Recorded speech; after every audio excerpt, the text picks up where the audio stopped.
Avant de poursuivre avec la vidéo, je tenais à te remercier pour tout le soutien que tu apportes à cette chaîne à travers des commentaires, des partages, des likes et aussi ton abonnement. Il y a quelques mois, nous avons parlé d'un problème que nous rencontrons avec Google en rapport avec les souscriptions aux chaînes. Malgré les différentes preuves apportées, malheureusement Google n'a pas pu réactiver ces différentes fonctionnalités, ce qui nous oblige plus ou moins à migrer notre entité vers une nouvelle entité. Là, nous avons besoin de tout votre soutien et de toute la communauté. C'est pourquoi je t'invite à t'abonner à la nouvelle chaîne Coulisses Learn qui hébergera après la playlist sur la communication des composants Angular toutes les nouvelles vidéos autour des techniques et des technologies que nous allons explorer. Merci d'avance pour ton soutien et pour ton abonnement. Et bien sûr, nous tiendrons constamment informés sur la chaîne principale Colis Tech de la migration et du moment où cette chaîne va être lancée et héberger de nouvelles vidéos. Avant de poursuivre avec la vidéo, je tenais à te remercier pour tout le soutien que tu apportes à cette chaîne à travers des commentaires, des partages, des likes et aussi ton abonnement. Il y a quelques mois, nous avons parlé d'un problème que nous rencontrons avec Google en rapport avec les souscriptions aux chaînes. Malgré les différentes preuves apportées, malheureusement Google n'a pas pu réactiver ces différentes fonctionnalités, ce qui nous oblige plus ou moins à migrer notre entité vers une nouvelle entité. Là, nous avons besoin de tout votre soutien et de toute la communauté. C'est pourquoi je t'invite à t'abonner à la nouvelle chaîne Coulisses Learn qui hébergera après la playlist sur la communication des composants Angular toutes les nouvelles vidéos autour des techniques et des technologies que nous allons explorer. Merci d'avance pour ton soutien et pour ton abonnement. Et bien sûr, nous tiendrons constamment informés sur la chaîne principale Colis Tech de la migration et du moment où cette chaîne va être lancée et héberger de nouvelles vidéos. Travailler dans des applications implique également de faire attention à la performance et du rendu final de notre application. J'aimerais attirer ton attention maintenant sur un élément technique de performance auquel tu dois faire attention lorsque tu travailles avec les décorateurs input et Angular. Dans ce cas, nous avons mis des décorateurs input dans notre composant child amount pour pouvoir faire afficher ces deux instances, Fatou et Fatima, du même composant. Cela peut avoir un impact sur la performance. Comment cela? Retournons ensemble dans le code et on va rentrer dans le composant child amount component. Je vais supprimer d'abord tous les éléments que nous avons en console jusqu'à présent pour mettre un peu plus d'espace dans la console que nous avons.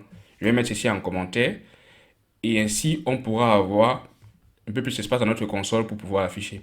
Donc alors pour contrôler donc notre impact sur la performance, je vais reproduire un petit exemple. Je vais prendre une simple méthode get que je vais appeler check performance simplement. Check performance. Dans ce get-là, il ne va rien faire d'autre que de retourner simplement true. Juste histoire de vérifier ce que cela peut avoir comme impact. Mais la seule différence, c'est que je vais introduire un élément console.log. Et à l'intérieur de cet élément-là, je vais simplement dire viewCheck par exemple. Je peux mettre juste après le nom de l'enfant, ou du moins du composant enfant que nous souhaitons afficher. Maintenant que j'ai créé ce check performance là, je vais l'afficher dans mon template pour pouvoir vérifier combien de fois est-ce qu'Angular évalue tout ça. L'idée est ici de faire attention dans notre application lorsqu'on se sert de @input et d'une propriété. Nous avons ici une fois, deux fois, trois, quatre fois les instances d'arrobas_input. Lorsque je vais rentrer dans mon template, je vais afficher juste en dessous avec l'interpolation simplement check performance. Pour voir combien de fois cette méthode a été réévaluée, rentrons dans notre console. Donc on va aller dans la console et on va vérifier tout ceci, combien de fois est-ce qu'on obtient la chaîne de caractères check performance que nous venons de rajouter dans notre méthode. Donc jusqu'à présent, on voit view check pour Fatou une fois, pour Fatima une fois, pour Fatou une seconde fois, pour Fatima une seconde fois, Fatou une autre fois. Et vous voyez qu'on a jusqu'à 4 fois. Pour chacun de ces éléments-là, Angular qui a réévalué le template. Pour notre cas, nous n'avons en fait qu'à deux composants, Fatou et Fatima. Mais pour une grosse application ou alors une application plus proche de la réalité, tu auras affaire à 20, 30, 40, voire même 50 composants en fonction de la taille de ton application, ou même plus. Donc tu t'imagines peut-être que l'impact sur la performance peut être beaucoup plus réel, plus tu auras les composants qui portent des inputs, ou alors plus tu auras référencé les composants qui sont dits composants enfants. Mais comment faire pour pallier à ce problème et aider à pouvoir permettre à Angular d'initialiser ou alors de revoir la façon de réévaluer chaque composant directement? On peut le faire grâce à l'impact d'un élément qu'on appelle le Change Detection. Comment faire pour réaliser cela? Il suffit de rentrer dans le composant initial. Comme je l'ai dit, cela ne passe que lorsqu'on a les inputs dans notre élément. Parce que pour le vérifier, par exemple, je peux rentrer dans mon parent amount. Nous voyons que c'est un composant parent, mais lui n'a pas d'arrobas input. Si je fais le même procédé ici, donc si je mets par exemple un public get et je mets check performance ici, une autre méthode simplement, alors à l'intérieur je vais retourner true aussi, comme dans le cas précédent, et je mets un console log ou alors un console one pour faire la distinction avec notre composant enfant, check performance parent. Donc je sauvegarde ceci et je vais appeler cette méthode directement avec interpolation dans mon composant parent amount. Notons bien que lui, il ne porte pas d'élément input. Donc là, je vais appeler n'importe où dans mon template simplement check performance. Avec check performance, cela va m'aider à voir avec Angular combien de fois est-ce que cet élément dans le template a été réévalué. Donc on voit que dans ce cas, j'ai par exemple 4 fois l'élément qui a été réévalué également. Mais comment est-ce qu'on fait pour limiter ce nombre de fois-là? Généralement, lorsque j'ai input, ce qui limite généralement la capacité de mon composant à pouvoir faire ces réévaluations-là, c'est de transformer notre composant en se servant du Change Detection on Push. Donc là, j'ai par exemple celui-ci, Change Detection, et je vais mettre Change Detection Strategy, que je vais importer directement de Angular Core et je mets on push. Et quel impact est-ce que cela aura sur mon composant? Donc je vais rentrer dans le composant directement et vous allez voir que désormais, j'ai view checked Fatou et view checked Fatima une seule fois. Pour le parent, cela n'est plus compris, mais on voit que pour l'enfant, déjà, cela a réduit considérablement l'évaluation de la performance sur les éléments. On voit qu'on peut se servir de onPush généralement quand il s'agit des composants qui n'ont pas à travailler d'eux-mêmes pour générer les données.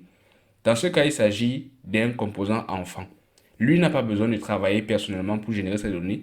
C'est pourquoi on peut se servir de onPush sur lui pour répondre seulement lorsque c'est nécessaire. Avec le composant parent, on peut le laisser ainsi généralement parce que lui il a affaire à plusieurs composants et il doit réévaluer à plusieurs reprises différents composants. Donc ici, on peut se servir de onPush pour limiter le nombre de fois où les valeurs sont réévaluées pour le composant enfant. Cela aura un impact signifiant sur la capacité ou du moins sur la performance finale de notre application. Dans une autre playlist que je vais faire sur la performance uniquement, je vais t'expliquer comment est-ce que tu peux gérer le cas du parent également. Mais avant, je vais te montrer à présent un élément très important qui va te permettre de visualiser la performance ou du moins l'impact de chaque composant sur ton application. Avant de parler du DevTool, je vais te rappeler que on insiste sur le fait que l'arrobas input ou alors ce décorateur est particulièrement important pour le Change Detection and Push parce que cela a un impact direct dessus. Lorsqu'on enlève celui-ci, notre onPush, je vais rentrer dans notre parent amount, je vais mettre en commentaire également notre check performance, juste pour te faire remarquer que ce n'est que lorsque la valeur change que cela a un impact avec le Change Detection on Push. On se rend compte, là on a nos différents view checked, et si je supprime tous les éléments dans la console et que je mette afficher, on va voir que le view check est toujours appelé pour notre élément. Pourtant, les valeurs de input qui font vivre en réalité notre composant n'ont pas été modifiées réellement. Mais par contre, lorsque je me sers de onPush, ces valeurs-là ne vont être réévaluées que lorsque les valeurs des inputs sont vraiment réadaptées. Donc, imagine par exemple que je ferme à nouveau afficher. J'ai cliqué sur un élément qui n'a pas un impact direct sur le composant Fatima. C'est pourquoi il n'a guère raison de réévaluer ce composant-là. Désormais, il ne va être réévalué que si je modifie la valeur qui a un impact sur l'input. Par exemple, si je rajoute de l'argent. Alors dans ce cas, il va faire appel à viewCheck. D'où l'importance particulière de onPush seulement et uniquement lorsqu'on a les éléments de type décorateurs input dans notre composant. Donc toujours le faire lorsqu'on a des composants avec les décorateurs input. Maintenant, voyons comment est-ce qu'on peut se servir d'Angular DevTool.